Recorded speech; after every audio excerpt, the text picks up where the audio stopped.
Hi, I'm here to respond to Chapter 8, Culture and Issues of Gender and Sexuality. As I was reading the introduction with Alyssa and Alan, who are middle-aged adult siblings who grew up in a small town, I noticed that people in their own cultures pretend to do what is socially accepted within that culture. Sort of say, in American culture, we're now getting more socially acceptable of homosexuals, and so it's becoming the social norm now. It's not this outrageous thing that someone else is doing that's just unnormal to us. It's becoming more of a social norm. So basically, your culture and how you're raised in your household becomes the social norm. If it was socially normal for your father to be the head of household and your mother to be the more of the stay-at-home mom, that's socially normal and acceptable in your culture.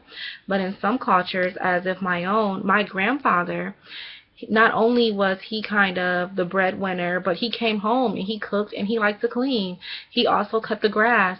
So those were just things that he liked to do.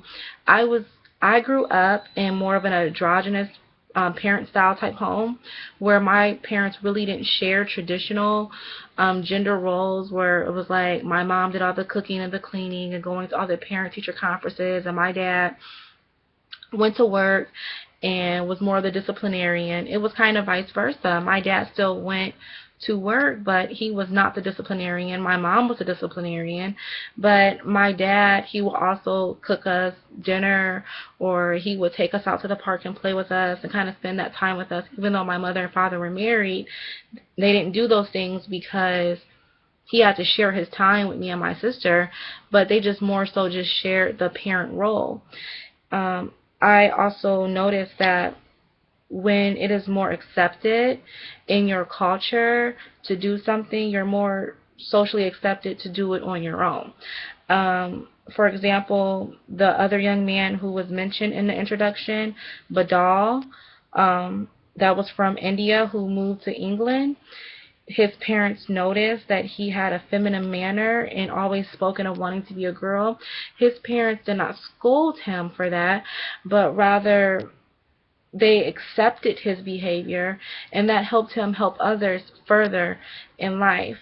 I think that if we were more androgynous and not so stern on these traditional, this is what a male should do, this is what a woman should do, these are women traits, these are men traits, and focus on what our strong aspects are, then we wouldn't have these type of cultural issues. But it all just boils down to what is accepted in your Pacific culture, not what's accepted nationally or even worldwide, because what's accepted in American culture definitely probably isn't accepted in maybe an Asian culture or an African culture, or an old English type culture.